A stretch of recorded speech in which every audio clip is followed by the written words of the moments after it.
Hello friends, welcome back to my YouTube channel. तो कैसे हैं आप लोग? आई होप अच्छे ही होंगे। तो आज की मैं वीडियो जो है मैं काफ़ी दिनों बाद बना रहा हूँ, क्योंकि मेरे को काफ़ी दिनों से ना टाइम नहीं लग पा रहा था। फिर मैंने सोचा कि मतलब आप लोगों का बहुत ज़्यादा लॉस हो रहा होगा, तो इस वजह से मैं आज वीडियो बना रहा हूँ।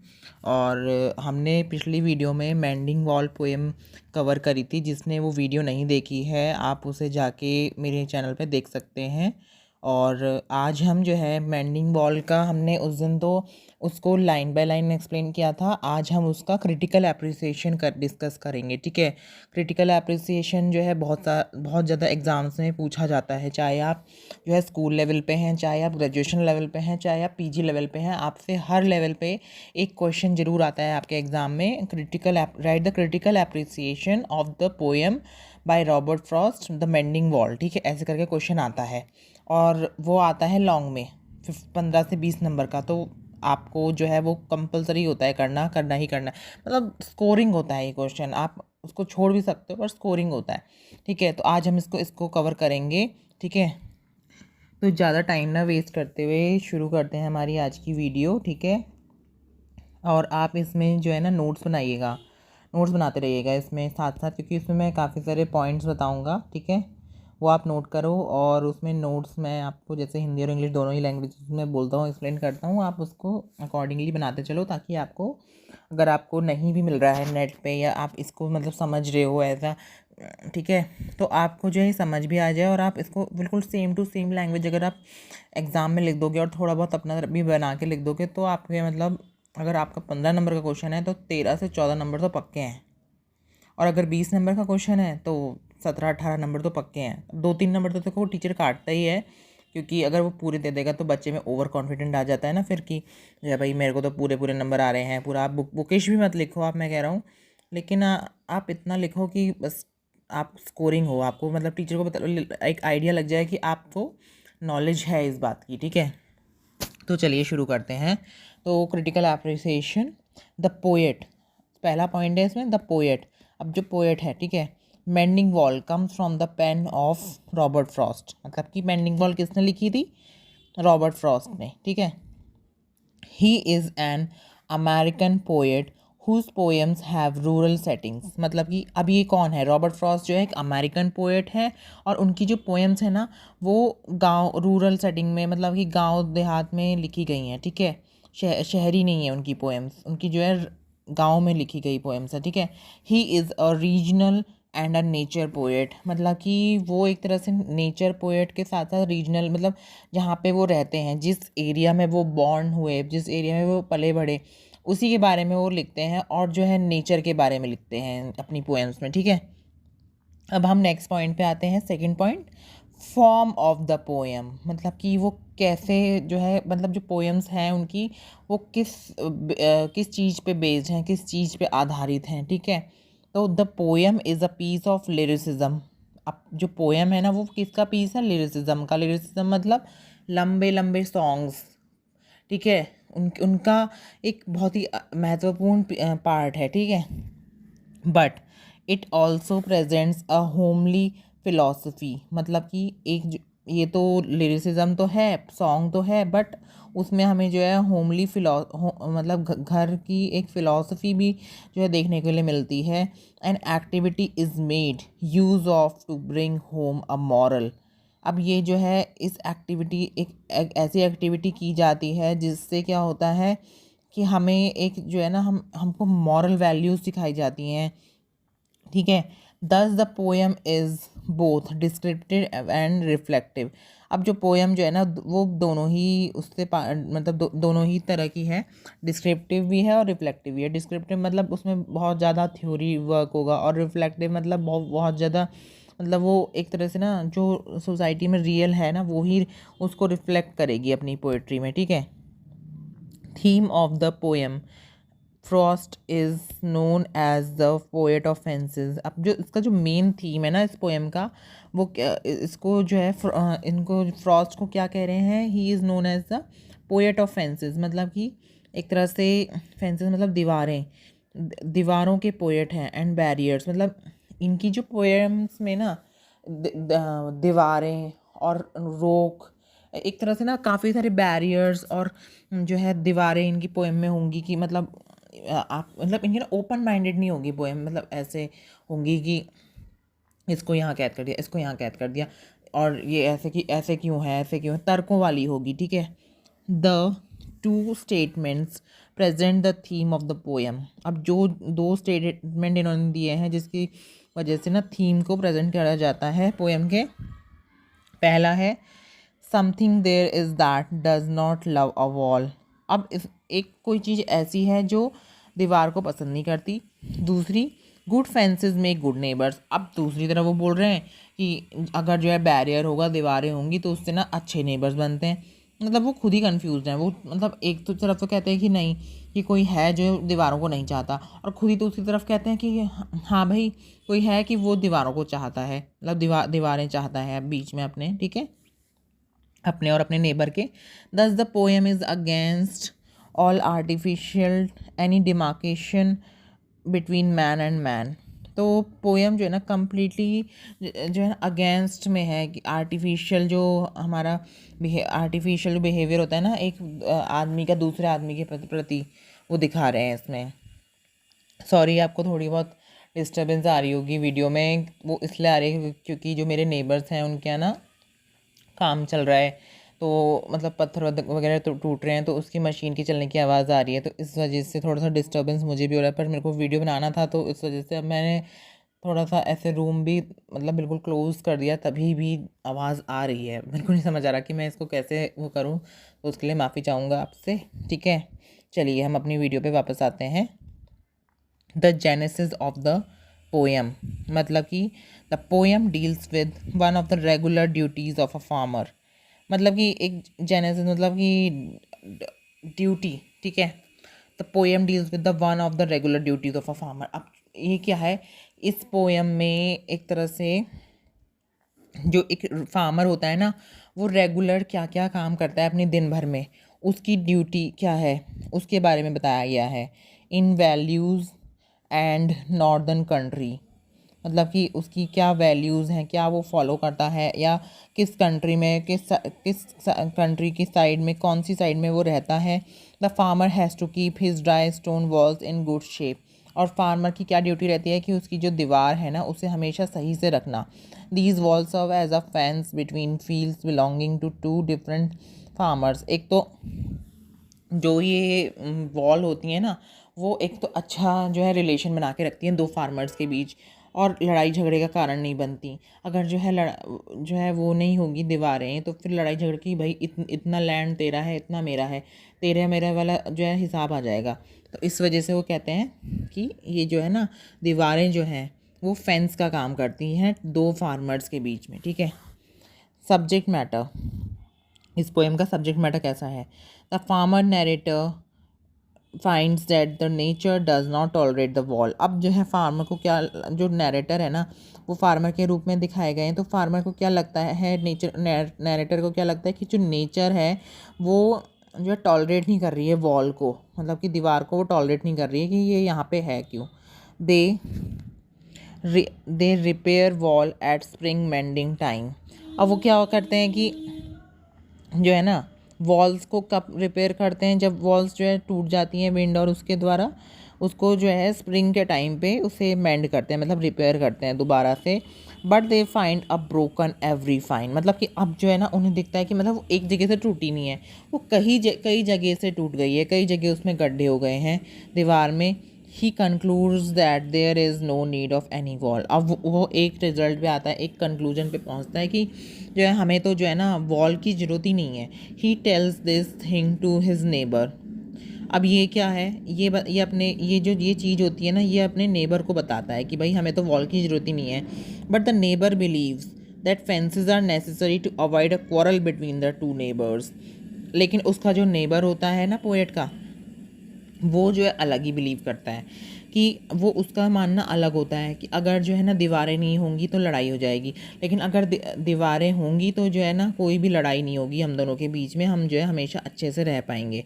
The farmer narrator finds the neighbour is still living the dark ages. अब जो है फार्मर नेबर को क्या, सॉरी फार्मर नैरेटर को क्या लगता है कि जो इसका जो नेबर है ना वो अभी भी पुराने ख्यालों वाला है, पुराने डार्क एजेस मतलब पुराने लोगों की तरह है, पुराने लोगों के जैसे मानने वाला है।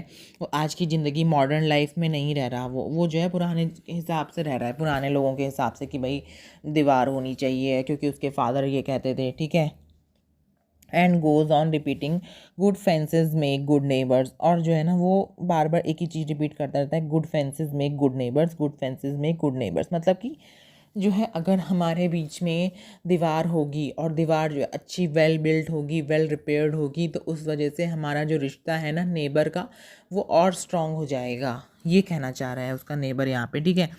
अब जो है हमने 4 पॉइंट्स कवर कर लिए, पहले द पोएट, फिर फॉर्म ऑफ द पोएम, फिर the genesis of the poem, फिर सब्जेक्ट मैटर ऑफ, ठीक है। अब हम आते हैं 5वें पॉइंट पे, वो है स्टाइल। अब इसका पोएम का स्टाइल कैसा है, लिखने का जॉनर क्या है, तरीका क्या है इसका, ठीक है, उस पे आते हैं हम। Style, Frost takes a common place, scene or situation and transform it into a poem with deeper meaning।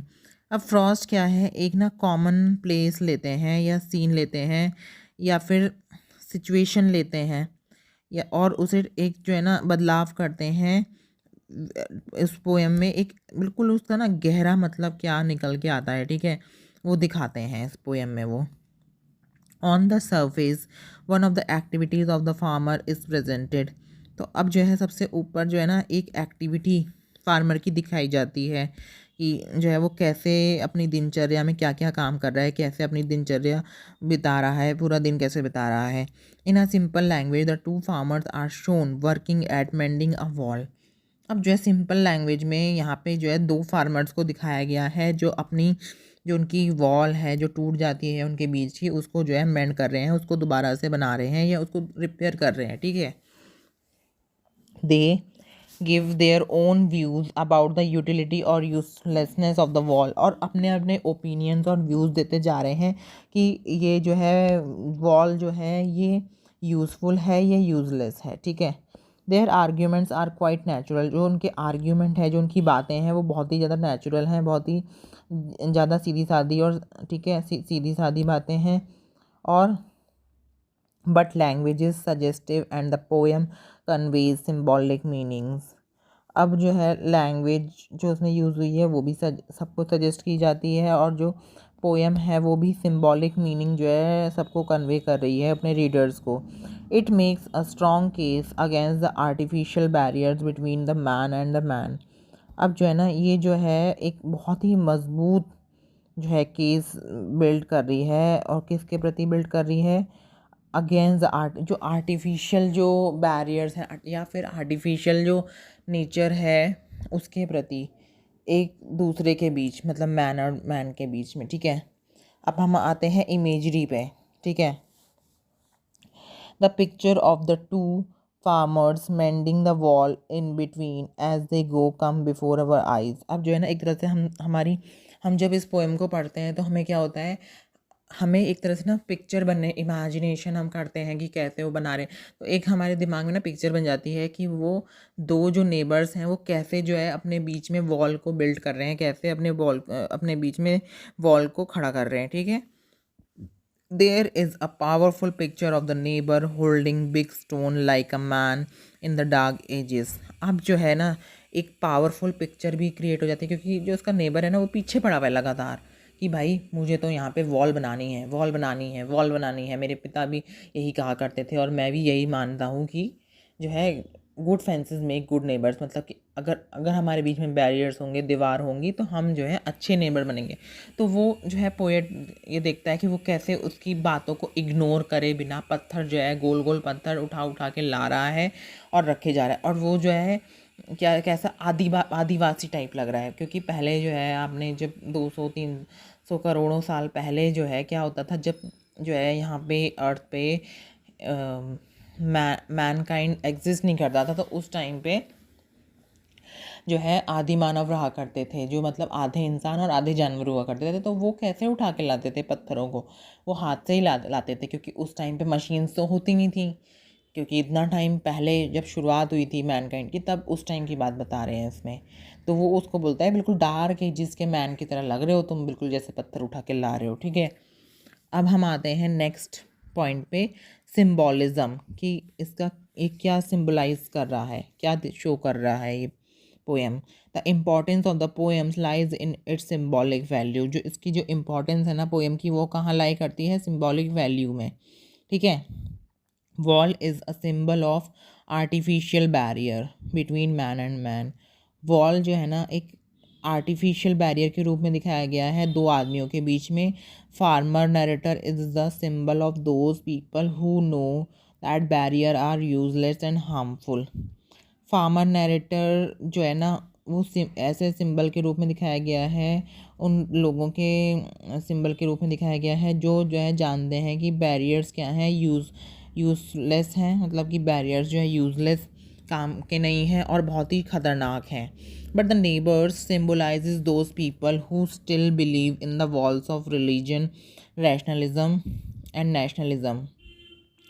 अब जो नेबर्स हैं ना आपस में क्या सिम्बलाइज कर रहे हैं कि जो लोग अभी भी जो है इन चीज़ों में मानते हैं कि जो है चलो ये तो दीवार आपस हम दोनों के बीच में, पर दीवार है कि इसमें रिलीजन में मतलब कि धर्म में, रेशनलिज्म मतलब कि कास्ट कि ये जो है कौन सी जाति का है, और नेशनलिज्म कि ये कौन से देश का है, तो इसमें अभी भी दीवारें जो है एग्जिस्ट करती हैं।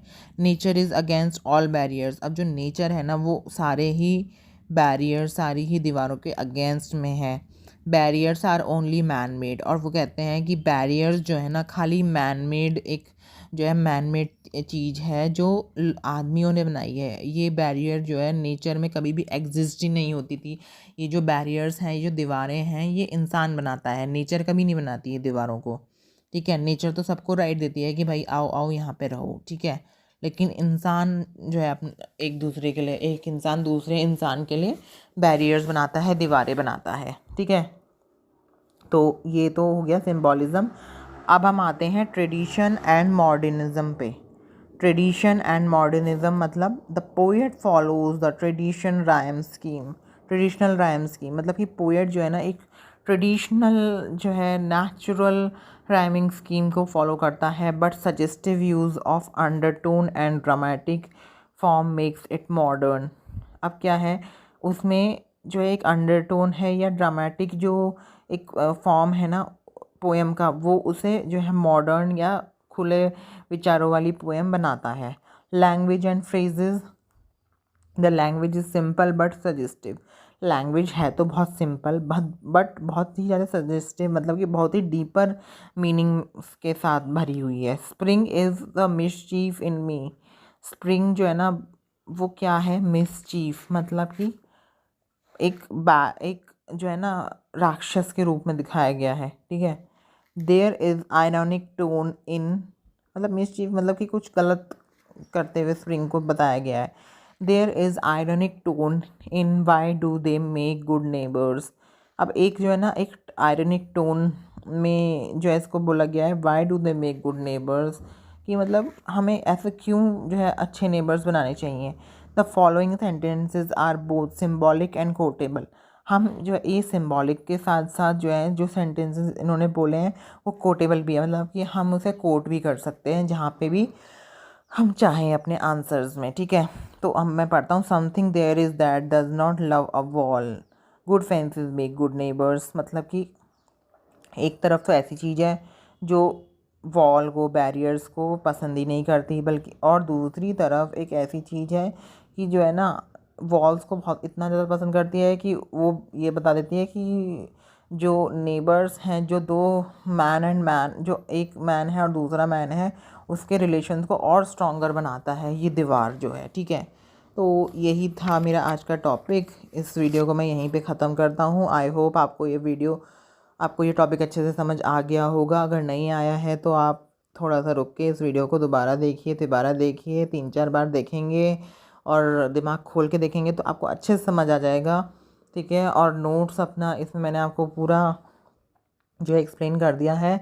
इंग्लिश वाले बच्चे इंग्लिश में बना लें, हिंदी वाले हिंदी में बना लें, या तो दोनों ही लैंग्वेज में बना लें, और इसको आप लिख के आएंगे जैसे भी, तो टीचर आपको, मेरी गारंटी है, आपको 20 में से 15 से ऊपर ही देगा, मतलब 15 से नीचे नहीं आएंगे आपके नंबर। और 15 वालों के लिए 10 से ऊपर ही मिलेंगे आपको नंबर, 10 से नीचे नहीं जाएंगे, ठीक है।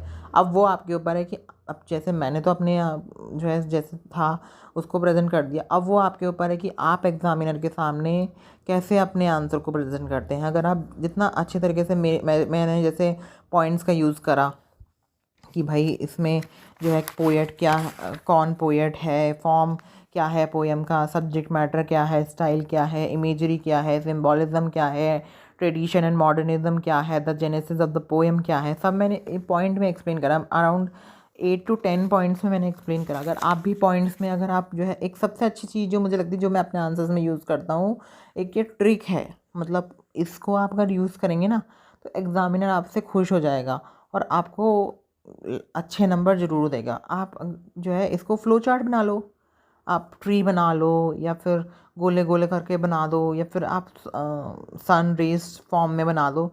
आपको आपके अच्छे नंबर, आप मेरे से आप लिखवा लो, आप, मैं आपको गारंटी दे रहा हूँ कि आपके अच्छे नंबर आएंगे ही आएंगे। अगर आप फ्लो चार्ट से एक्सप्रेस करोगे अपने आंसर को, अपने फ्लो चार्ट बनाओ, यूज़ करोगे अपने आंसर्स लिखने में, पॉइंट्स को आप उसमें डाल सकते हो, ठीक है, जो मैंने आपको पॉइंट्स बताए, और फिर आप उसको नीचे उसका लिख दो कंटेंट, तो आपका एक तो आंसर का लेंथ भी बढ़ जाएगी और एग्ज़ामिनर को भी अच्छा लगेगा। एक तो प्रेजेंटेशन जो है ना मस्ट बी गुड, ठीक है, प्रेजेंटेशन के ही नंबर देता है एग्ज़ामिनर। आपको ये नहीं देखेगा कि इस बच्चे ने तो जो है एक उस पर पोइट के बारे में बहुत 2 लाइन लिखी, दूसरे बच्चे ने पूरा पूरा पेज लिख दिया। तो ऐसा नहीं है कि पूरे पेज वाले को ज़्यादा नंबर मिलेंगे, उसको एग्ज़ामिनर सिर्फ आपकी जो है नॉलेज को देखेगा और आपने जो है क्या आपने उसमें एक्स्ट्रा लिखा है, या आपने क्या उसको कैसे उसको प्रेजेंट किया है, आपकी लैंग्वेज और स्टाइल ऑफ राइटिंग देखेगा। जैसे हम किसी पोएट को एनालाइज करते हैं, किसी पोएट का स्टाइल ऑफ राइटिंग पढ़ते हैं ना, तो बिल्कुल वैसे ही एग्ज़ामिनर आपका स्टाइल ऑफ राइटिंग देखेगा, ठीक है। तो चलिए आज की हम इस वीडियो को यहीं पे एंड करते हैं। आई होप आपको अच्छे से समझ आ गई होगी, ठीक है। बाकी मैं पीछे बोल चुका था फिर भी मैंने ये बोल दिया। आई होप आपको अच्छे से समझ आ गई होगी। अगर नहीं आई है तो आप इसे जो है थोड़ा सा रुक के फिर से देखिए, आपको आ जाएगी समझ में। और चलिए, आपको अगर ये वीडियो पसंद आई है तो आप इसे लाइक कीजिए, अपने दोस्तों के साथ शेयर कीजिए, ताकि और भी लोग जो है पढ़ पाएँ। और अपने तक ही मत रखिए किसी भी नॉलेज को, दूसरों के साथ भी शेयर कीजिए, ताकि मैक्सिमम बच्चे इस वीडियो मैक्सिमम बच्चों तक ये वीडियो पहुँचे और इसको वो देखें, वो समझें, और कमेंट कीजिए अपने अच्छे अच्छे, और मेरे चैनल को सब्सक्राइब कर दीजिए ताकि आपको आने वाले टाइम में नई नई वीडियोस इसी तरह से देखने के लिए मिलती रहे। चलिए, तब तक के लिए बाय बाय। मैं आपसे मिलता हूँ अपनी नई वीडियो में।